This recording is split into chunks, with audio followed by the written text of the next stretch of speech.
वंदे मातरम साथियों, मैं रजनीश पाठक एक बार फिर आपके सामने लेकर आ गया हूँ एक और छोटी सी कहानी जो कि किस पर आधारित है तो कंप्यूटर पर। कंप्यूटर जिसका हिंदी होता है गणक। कंप्यूटर क्या हिंदी होता है उसका? गणक। दोस्त, इस कंप्यूटर को बनाया ही गया था गणना के लिए। और शुरू में प्राचीन समय की बात करें, जिस समय कंप्यूटर या फिर कोई डिवाइसेस नहीं थी, तो लोग किस चीज़ पर गणना करते थे, किस चीज़ पर गिनती करते थे? तो अगर अर्ली कैलकुलेटिंग डिवाइस की बात करें तो लोग पत्थर से, उंगलियों पर, इन सब चीज़ों से गिनती किया करते थे, चीज़ों को समझा करते थे। धीरे धीरे कुछ समय बीता, बहुत समय बीते, लोगों को गणना की बहुत ज़्यादा, गिनती की और जोड़ घटाव गुना भाग की बहुत ज़्यादा ज़रूरत पड़ने लगी। तो सबसे पहले अबैकस को बनाया गया। अबैकस जो कि आजकल कुछ प्राइवेट स्कूलों में दिखाया भी जाता है अबैकस, और बच्चों को उस पर गिनती भी कराई जाती है। वो कुछ इस प्रकार का होता है, एक रेक्टेंगुलर डिवाइस होता है जिसमें डंटे लगे होते हैं और इन डंटों में छोटी छोटी ऐसे गोले टाइप के लगे रहते हैं, जिससे गिनती करना, गुना करना, भाग करना सिखाया जाता है। तो अबैकस इसमें लकड़ी का फ्रेम लगा रहता है, गुना भाग जोड़ घटाव सब किया जाता है। यह चाइना में बनाया गया था। सबसे पहले इसे चाइना में बनाया गया था। और भी लोगों को गणना की ज़्यादा जरूरत पड़ने लगी। 1617 में जॉन नेपियर एक वैज्ञानिक हुए, उन्होंने एक और डिवाइस बनाया जिसका नाम था नेपियर्स बोन्स। ये भी एक रेक्टेंगुलर डिवाइस था जिस पर गुना, ज़्यादातर क्या किया जाता है, इससे गुना किया जाता था। हालांकि जोड़ घटाव भी कर लिया जाता था इस पर।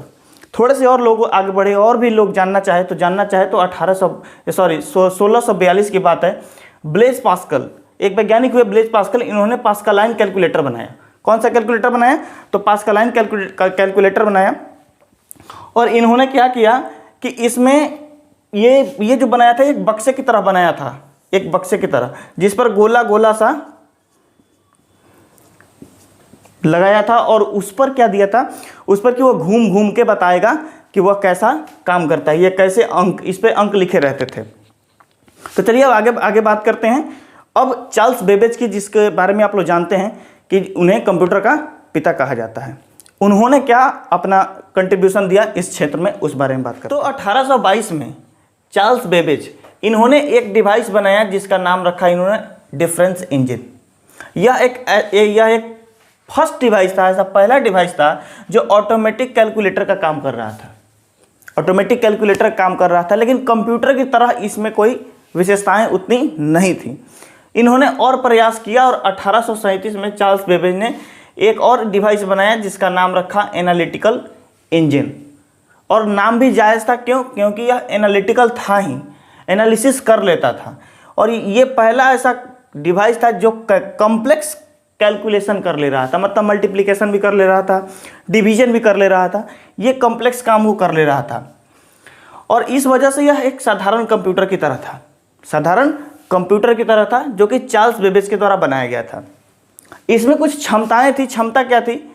तो कार्य करने की कुछ क्षमता थी, जो कि यह इनपुट ले सकता था, आउटपुट दे सकता था, इनपुट के बाद चीज़ों को स्टोर कर सकता था, और इसमें कंट्रोलिंग पावर थी।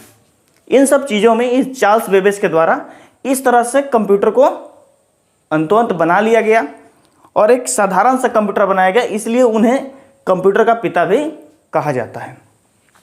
दोस्तों, वीडियो लंबा ना हो जाए इसलिए मैं कंप्यूटर के जनरेशन से संबंधित एक और वीडियो, इसी का पार्ट 2 आपके सामने अगली बार रखूँगा।